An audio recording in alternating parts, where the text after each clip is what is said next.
Слова Рахмона прогремели на весь мир, чем удивил таджикский президент. Подписывайтесь на обновления и точно будете в курсе всего самого важного. Президент Таджикистана Эмомали Рахмон, выступая на Генеральной ассамблее ООН 20 сентября, заявил, что безопасность и стабильность Центральной Азии непосредственно зависят от сложной ситуации в Афганистане, сообщает пресс-служба президента Республики Таджикистан. Он назвал ее крупнейшим общечеловеческим кризисом в мире. Президент Республики Таджикистан призвал мировое сообщество увеличить объем гуманитарной помощи афганскому народу, подчеркивая, что Таджикистан создал необходимые условия для логистической поддержки этой инициативы. Мы по-прежнему считаем важной предпосылкой достижения прочного мира и стабильности в Афганистане, налаживания межафганского диалога и создания действительно инклюзивного правительства с участием представителей всех этнических, политических и социальных групп, подчеркнул президент Республики Таджикистан. Президент отметил увеличение контрабанды наркотиков из Афганистана и сообщил о действиях Таджикистана в рамках национальной стратегии борьбы с терроризмом и экстремизмом.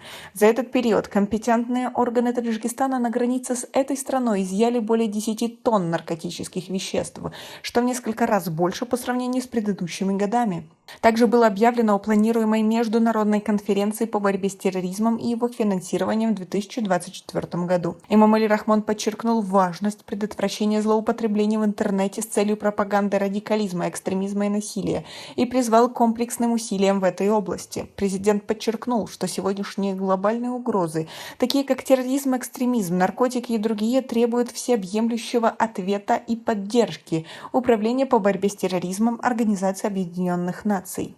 Наше общество взаимосвязано через различные культурные связи, обычаи и верования. Эта солидарность является хорошей основой для мирного существования в атмосфере взаимопонимания различных культур и религий. В связи с этим недопустимы проявления внесения раскола, расовой и религиозной вражды с осознанием их негативных последствий, добавил президент Республики Таджикистан.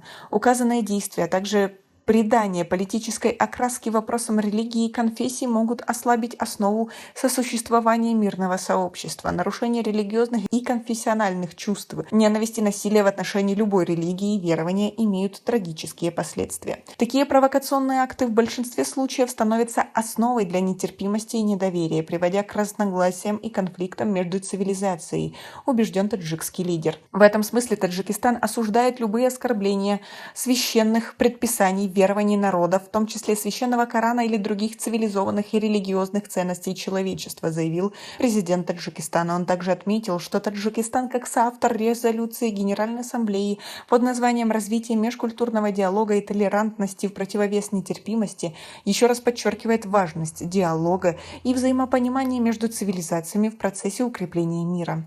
Мы считаем, что пропаганда идей толерантности, мира и дружбы является лучшим средством противодействия провокациям, внесению раскола, фанатизму, экстремизму и радикализму, сообщил президент. Давайте объединимся наперекор действиям, которые нас разъединяют, и будем двигаться к сообществу, основой которого является уважение и признание достоинства друг друга. На общих дебатах 78-й сессии Генеральной ассамблеи ООН он выразил глобальную тревогу по поводу изменения климата, призвал к усилиям в борьбе с его негативными последствиями и подчеркнул важность региональной интеграции. Президент Рахмон подчеркнул, что страна, где 93% территорий составляют горы, является одной из наиболее уязвимых стран в мире по отношению к изменению климата. Он выразил признательность странам-членам за поддержку резолюции Генеральной ассамблеи ООН об объявлении 2025 года Международным годом сохранения ледников и призвал к объединению усилий для ее реализации. Эмомали Рахмон подчеркнул, что Таджикистан занимает 6-е место в мире по использованию возобновляемых источников энергии, особенно гидроэнергетики, и призвал к развитию производства зеленой энергии. Рахмон выразил поддержку стратегическому плану Фонда зеленого климата на 2024-2027 годы и призвал развитые страны и другие заинтересованные стороны финансировать его реализацию. В Республике Таджикистан зарегистрировано более 13 тысяч ледников, порядка 60% водных ресурсов региона формируются на территории нашей страны. К сожалению, за последние десятилетия в Таджикистане растаяло более 1000 ледников, что имеет серьезные последствия для продовольственной безопасности, доступа к воде и поддержания экосистемы Центральной Азии, отметил он. Явление ускоренного таяния ледников как основного источника пресной воды требует принятия конкретных мер, в том числе исследований, сбора и обработки данных, углубленного международного сотрудничества, добавил таджикский лидер.